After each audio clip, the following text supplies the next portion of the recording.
ചലച്ചിത്ര മേഖലയിലെ എല്ലാതരം നിയമവിരുദ്ധ, സ്ത്രീവിരുദ്ധ പ്രവണതകളെ ശക്തമായി തന്നെ നേരിടും.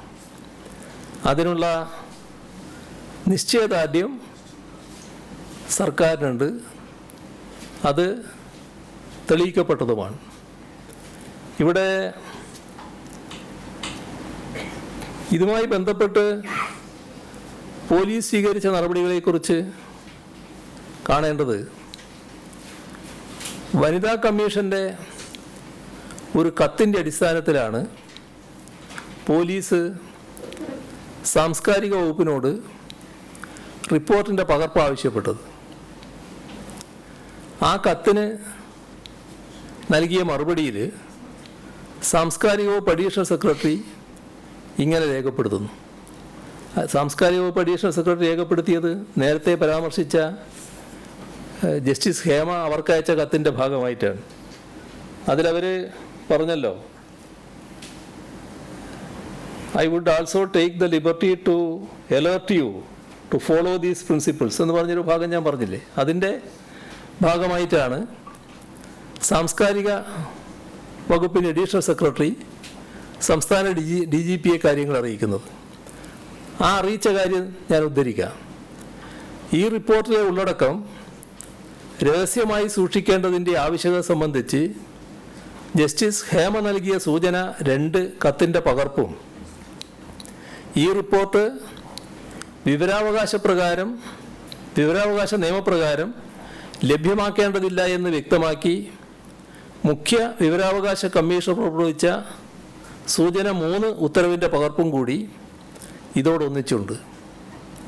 ഈ റിപ്പോർട്ടിൻ്റെ ഉള്ളടക്കം കോൺഫിഡൻഷ്യലായി സൂക്ഷിക്കാൻ അഭ്യർത്ഥിക്കുന്നു. അപ്പോൾ ഒരു പൊതു സ്വഭാവത്തിൽ കൈകാര്യം ചെയ്യാൻ പാടില്ല എന്നാണ് ഈ പറഞ്ഞതിൻ്റെ അർത്ഥം. അപ്പോൾ രഹസ്യമായി സൂക്ഷിക്കണം എന്നാവർത്തിച്ച് ആവശ്യപ്പെടുന്ന ഒരു രേഖയാണ് പോലീസിന് ലഭിച്ചത്. അതിനടിസ്ഥാനം ജസ്റ്റിസ് ഹേമയുടെ തന്നെ കത്താണ്. ഈ റിപ്പോർട്ടിൻ്റെ അടിസ്ഥാനത്തിൽ സർക്കാർ വിവിധ നടപടികൾ സ്വീകരിച്ചിട്ടുണ്ട്. ആ നടപടികളെല്ലാം ഇവിടെ നേരത്തെ പറഞ്ഞു കഴിഞ്ഞിട്ടുണ്ട്. ഇതിലെ ഏതെങ്കിലും വിഷയം കേസെടുത്ത് അന്വേഷിക്കണം എന്ന ശുപാർശ ജസ്റ്റിസ് ഹേമയുടെ കമ്മിറ്റി വെച്ചിട്ടില്ല. അതിനപ്പുറം മൊഴി നൽകിയവരുടെ സ്വകാര്യത സംരക്ഷിക്കണമെന്ന ആവശ്യം കൃത്യമായി രേഖപ്പെടുത്തിയിട്ടുമുണ്ട്. പക്ഷേ നമുക്കറിയാലോ കേരളത്തിൽ ഉണ്ടായ സംഭവങ്ങൾ.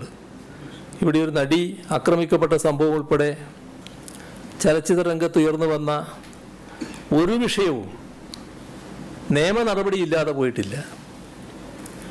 വാഹനത്തിൽ നടി ആക്രമിക്കപ്പെട്ട കേസിൽ കേരള പോലീസ് എടുത്ത നിലപാട് പ്രത്യേകം ഓർമ്മിപ്പിക്കേണ്ട കാര്യമില്ലല്ലോ. പീഡന പരാതികളിൽ, നടിമാർ നൽകുന്ന പരാതികളിൽ കേസെടുത്ത് അന്വേഷണം നടത്താൻ പോലീസ് ഒരു ഘട്ടത്തിലും വിട്ടുവീഴ്ച ചെയ്തിട്ടില്ല. സിനിമയിൽ അവസരം നൽകാം എന്ന് വാഗ്ദാനം ചെയ്ത് ഒരു സംവിധായകൻ പീഡിപ്പിച്ചു എന്നൊരു സ്ത്രീ കഴിഞ്ഞ വർഷം പരാതി നൽകി. ഉടനടി കേസെടുത്ത് അന്വേഷണം ആരംഭിച്ചു. സിനിമയിൽ അഭിനയിപ്പിക്കാം എന്ന് വാഗ്ദാനം ചെയ്ത് പീഡനം നടത്തിയ പ്രമുഖ നടനെതിരെ കേസെടുത്തു. നടിയോട് ലൈംഗിക താൽപ്പര്യത്തോടെ സമ്മർദ്ദം ചെലുത്തിയ മറ്റൊരു നടനെതിരെയും കേസെടുത്തു. പോക്സോ കേസിൽ മറ്റൊരു നടനെതിരെയും, പീഡന പരാതിയിൽ മറ്റൊരു സംവിധായകനെതിരെയും കേസെടുത്തത് സമീപകാലത്താണ്. ഇതുമാത്രമല്ല, സിനിമക്കുള്ളിലെ സാമ്പത്തിക വഞ്ചന, പകർപ്പവകാശ ലംഘനം, സൈബർ അധിക്ഷേപം, ഇത്തരത്തിലുള്ള പലവിധ പരാതികളിൽ കേരളത്തിൻ്റെ വിവിധ ഭാഗങ്ങളിൽ പോലീസ് കേസ് രജിസ്റ്റർ ചെയ്തിട്ടുണ്ട്. പ്രശസ്ത ഡബ്ബിംഗ് ആർട്ടിസ്റ്റ് നൽകിയ പരാതിയിൽ പഴയൊരു സംവിധായകനെതിരെ IT ആക്ട് പ്രകാരവും ജീവന് ഭീഷണിയുണ്ട് എന്ന് കാട്ടി പ്രമുഖയായ നടി നൽകിയ പരാതിയിൽ പ്രസിദ്ധനായ മറ്റൊരു പരസ്യ സംവിധായകനെതിരെയും എതിരെ കേസെടുത്തത് ഓർമ്മിക്കേണ്ട കാര്യമാണ്. നടിയെ ഫോണിലൂടെ തുടർച്ചയായി ശല്യം ചെയ്ത സംഭവത്തിൽ വേറൊരു സംവിധായകനെതിരെ കേസെടുത്തു. ഇങ്ങനെ പരാതി ലഭിച്ച എല്ലാ കേസുകളിലും മുഖം നോക്കാതെയുള്ള നടപടിയാണ് പോലീസ് സ്വീകരിച്ചത്. ഒരു കാര്യം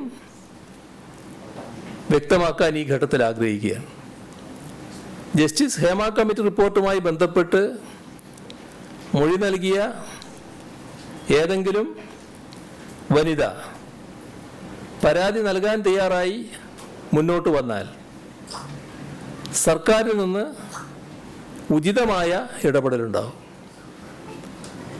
എത്ര ഉന്നതനായാലും കുറ്റം ചെയ്തിട്ടുണ്ടെങ്കിൽ നിയമത്തിന് മുന്നിലെത്തിക്കും.